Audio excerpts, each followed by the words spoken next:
ఆ గత ప్రభుత్వంలో ఎటువంటి పర్మిషన్లు కానీ, ఎటువంటి ల్యాండ్ అక్విజిషన్ కానీ, ఎటువంటి డిపిఆర్లు కానీ లేవు అధ్యక్ష. దానికి సాక్ష్యం నేను మా రామాయపట్నం పోర్టు వచ్చిన తర్వాతే ఇండోసోల్ 4,800 ఎకరాలు అక్వైర్ చేసి ఇండోసోల్కి ఇచ్చాం. మీరు చెక్ చేసుకొని కావాలని రామాయపట్నం పోర్టు పక్కన రామాయపట్నం పోర్టు శంకుస్థాపన మీరు చేశారు, మేము చేశాం. తేడా ఏంటంటే మీరు ఎటువంటి పర్మిషన్లు కానీ ఈవెన్ నవయోగ దగ్గర ఎన్ఓసి కూడా తీసుకోకుండా మీరు శంకుస్థాపన చేస్తే ఆడ పోర్టుకు పర్మిషన్ లేకపోతే జగన్మోహన్ రెడ్డి గారి ప్రభుత్వం వచ్చిన తర్వాత నవయోగాల దగ్గర ఎన్ఓసి తీసుకొని పోర్టు ల్యాండ్ అక్వైర్ చేసి దానికి 3,600 కోట్ల రూపాయల నిధులు కేటాయించి ఆ పోర్టుని 1,600 కోట్ల రూపాయల నిధులు వినియోగించి ఆల్రెడీ పోర్టు సగం పూర్తయింది అధ్యక్ష.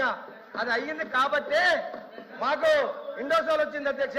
ఈ రోజు అధ్యక్ష ఉండండి అధ్యక్ష, రామాయపట్నంలో పోర్టు 18లో శంకుస్థాపన చేశారు అధ్యక్ష. ఆ తర్వాత ఏషియన్ పల్ప్ ఇండస్ట్రీ 24,000 కోట్ల రూపాయలు, లక్షల కోట్ల పెట్టుబడి తీసుకొస్తే తరివేసింది వీళ్ళు కదా. వీళ్ళ వల్ల లూలు అనేటువంటి పరిశ్రమ తరలిపోలేదా? మన రాష్ట్రంలో ఉన్నటువంటి అమర్రాజా పరిశ్రమ తరలిపోలేదా? వీళ్ళు ఇండస్ట్రీ గురించి మాట్లాడతారు అధ్యక్ష. వీళ్ళు ఈ రోజు మాట్లాడతారు.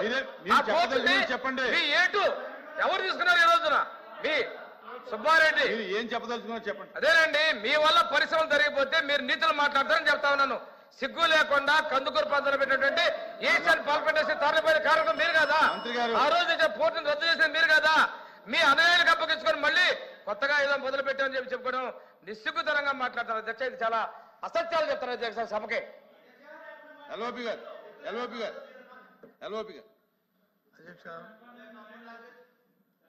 అధ్యక్ష ఇది గవర్నర్ గారి ప్రసంగం మీద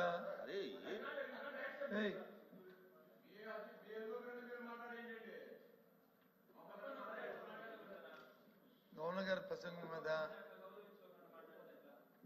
థ్యాంక్స్ చెప్పే ధన్యవాదాలు చెప్పే తీర్మానం మీద డిస్కస్ చేస్తాం అధ్యక్ష. ముందు 2 సభ్యులు అట్నుంచి మాట్లాడేది ప్రతిపాదించారు, దాన్ని సెకండ్ కూడా చేశారు. ఆ జరుగుతున్నప్పుడు చిన్నవి ఏమైనా ఉంటే దాని మీద అన్నది కానీ ఇళ్ళకి ఇంత ఇంటరప్షన్ చేస్తూ ఎప్పుడు సభలో ఇలాంటి సాంప్రదాయం లేదు అధ్యక్ష. ఇప్పుడైనా అవసరం ఉంది, ఆయన మాట్లాడిన తర్వాత మళ్ళీ మీరు తీసుకోండి టైం లేదు, ఎవరో మధ్యలో అత్యవసరమైతే ఒకసారి తీసుకోండి. కానీ ఇప్పుడు మాట్లాడిన తర్వాత 3 మంత్రులు తెచ్చి మాట్లాడారు అధ్యక్ష. ఇది ఎంతవరకు సమంజసం అధ్యక్ష? అంటే సభ సరిగ్గా జరుపుకుందాము, ప్రభుత్వంలో నాయకత్వం సభను సరిగ్గా జరుపుకుందాం నా ఆలోచన ఉందా లేదా అనేది మాకు అర్థమవట్లేదు అధ్యక్ష. మేమైతే సాంప్రదాయంగా సభ జరగాలని ఈ ప్రభుత్వం చర్చ వచ్చి పరిపూర్ణ అవ్వాలని అది ప్రజలు తెలియాలని మేము కోరుకుంటున్నాం అధ్యక్ష. ఇలాగైతే ఏంటి మాట్లాడుతున్నప్పుడు మంత్రి గారు దయచేసి సభను సక్రమంగా బాధ్యత ప్రభుత్వాన్ని. అది కూడా జ్ఞానం ప్రభుత్వం సభను సక్రమంగా నడపాలి. మీరే నిమిషానికి ఇంటరప్షన్ వస్తే మీరు సభను మీరే డిస్టర్బ్ చేస్తున్నట్టుంది. వినండి సభ ఉండండి. సభను సక్రమంగా నడపాలని బాధ్యత ప్రభుత్వానిది. మీరే డిస్టర్బెన్స్ చేస్తే ఇంకా ప్రతిపక్షం ఏం మాట్లాడుతుంది? అవి ఎలా ఉంటే ఇది మంచి పద్ధతా? దయచేసి ఆలోచించండి, ఇది మంచి పద్ధతా? ఇష్యూ బేసిక్ గా మాట్లాడమండి, మాకు అభ్యంతరం లేదు. మీరు మాట్లాడండి, ఎవరైనా మంత్రి కావాలంటే తీసుకుని మాట్లాడండి, ఇబ్బంది ఏం లేదు. కూర్చోండి, మీరు కూర్చోండి. నా మంత్రులకే ఇస్తాం, మంత్రులకే ప్రివిలేజ్ ఉంటుంది. మీరు ప్రతి వాళ్ళు ఇలా మాట్లాడితే అది స్టార్టింగ్ దగ్గర నుంచి మీరు మొదలు పెట్టి ఇప్పుడు నీతులు చెప్తారేంటి అధ్యక్ష? మాధవ్ గారు క్లోజ్ చేయండి, మీరు క్లోజ్ చేయండి. ఇదేంటి సార్, పుస్తకం చాలా పెద్ద పుస్తకం చదివారు సార్. వాళ్ళు ఇంటరప్ట్ చేసి 10 నిమిషాలు పోగొట్టి క్లోజ్ చేయమంటారు అధ్యక్ష. ఇప్పుడు ఇండస్ట్రీస్ విషయం ఈ బుక్ లో ఏముందో, ఈ పోర్టుల విషయం కూడా అధ్యక్ష నేను ఒకసారి మీకు చదివి వినిపిస్తాను అధ్యక్ష. ఈ బుక్ గవర్నర్ గారు రాజ్యాంగ హోదాలో ఉన్న వ్యక్తి చేత ఎలా అబద్ధాలు మాట్లాడిచ్చారో మీ దృష్టి తీసుకొస్తుంది అధ్యక్ష.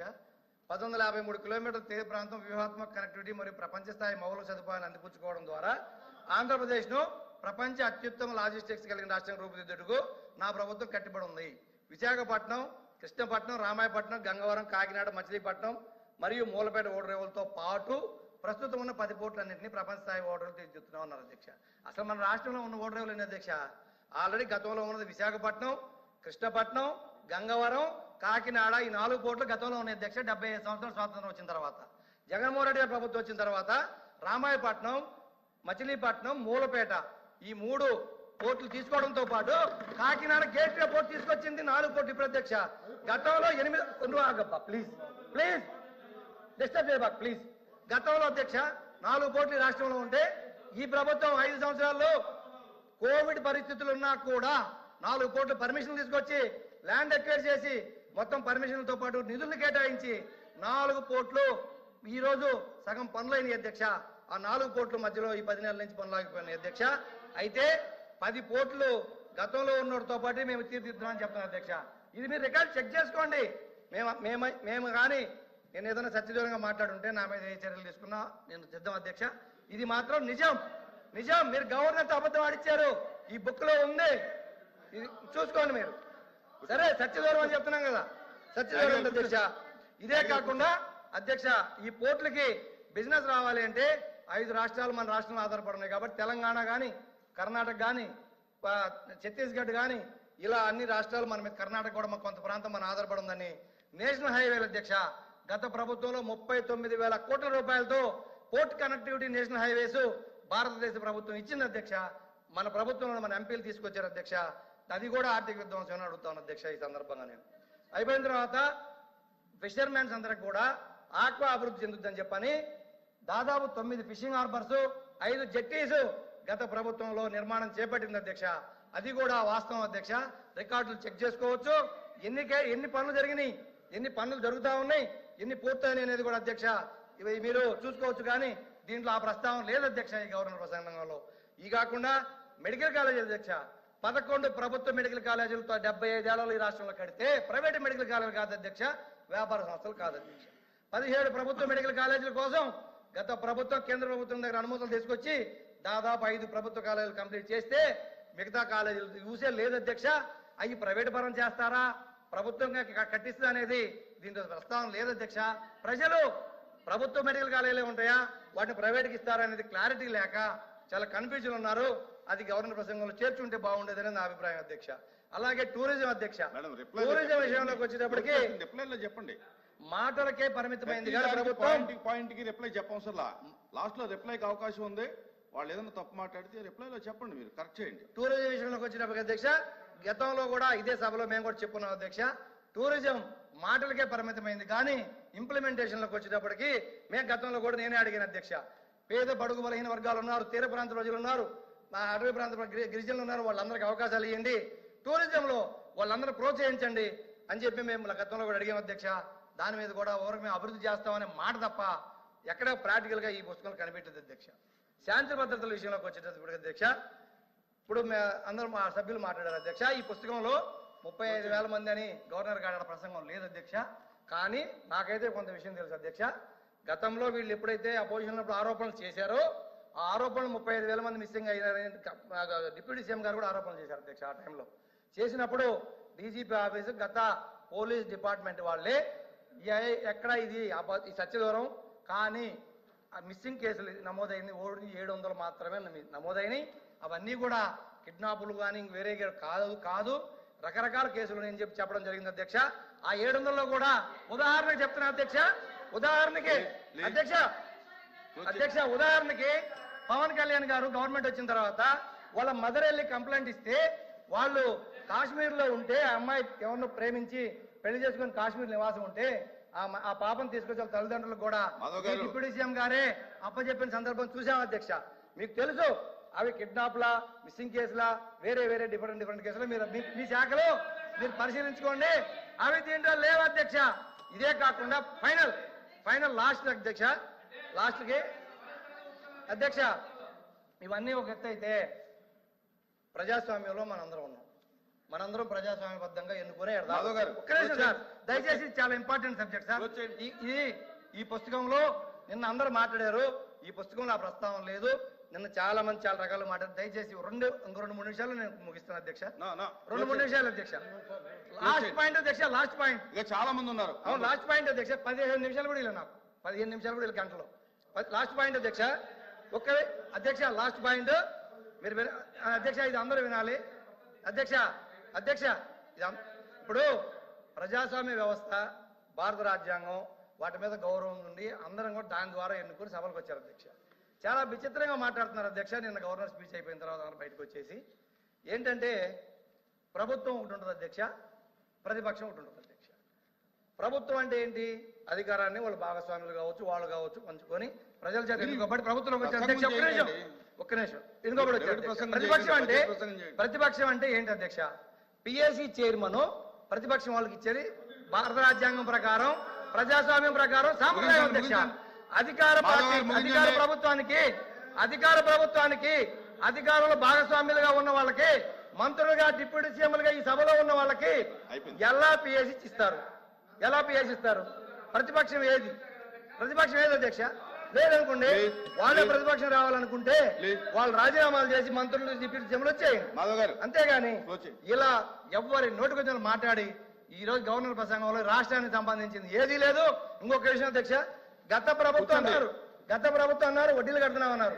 గత ప్రభుత్వం వడ్డీలు కడుతుంది వాళ్ళు చేసిన అప్పులకి, మేము చేసిన అప్పులకి, మేము కట్టే వాళ్ళు చేసిన అప్పులకి 3.5 లక్షల కోట్ల అప్పు 19 నాటికి ఉంటే 1 లక్ష కోట్ల బాకీలు పెట్టిపోతే ఆ బాకీలు 19-24 మధ్యలో జగన్మోహన్ రెడ్డి ప్రభుత్వం తీర్చింది. ఆ 3.5 లక్షల కోట్లకి మేము వడ్డీ కట్టే 5 ఏళ్ళు. మంత్రి గారు, హోమ్ మినిస్టర్ గారు అయిపోయింది, కూర్చోండి. అధ్యక్ష, ఇందాక లోపి గారు కూడా చెప్తూ ఇది గవర్నర్ గారు. కూర్చోండి మాధవ్ గారు కూర్చోండి. హోమ్ మినిస్టర్ గారు. అధ్యక్ష, ఇక్కడ ఒక 2 విషయాలు అధ్యక్ష.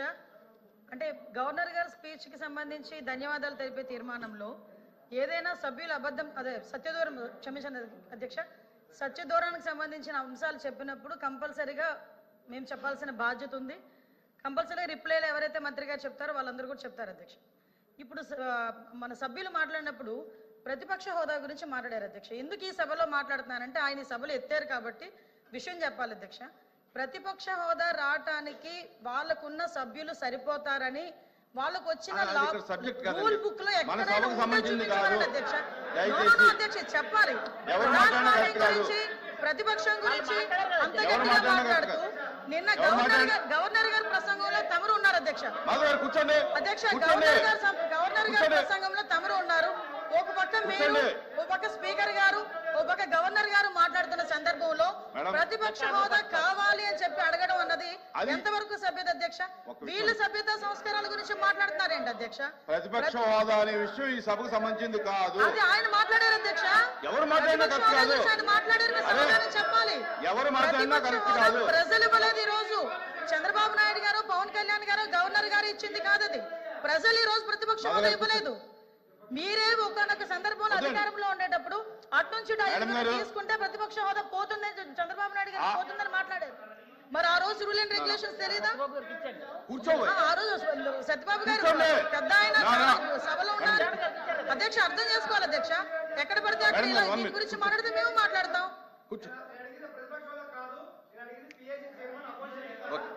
మేడం కూర్చోండి. ఎలా ఇస్తారండి అపోజిషన్? మంత్రి గారు, అపోజిషన్ లీడర్ కి ఇస్తారు. మంత్రి గారు, అపోజిషన్ లేనప్పుడు మాధవ్ గారు కూర్చోండి. జగన్మోహన్ రెడ్డి ఫ్లోర్ లీడర్ అంతే. వైఎస్ఆర్సీపీ ఫ్లోర్ లీడర్ ఆయన అంతే, మంత్రి గారు అంతకు మించి ఏం లేదు.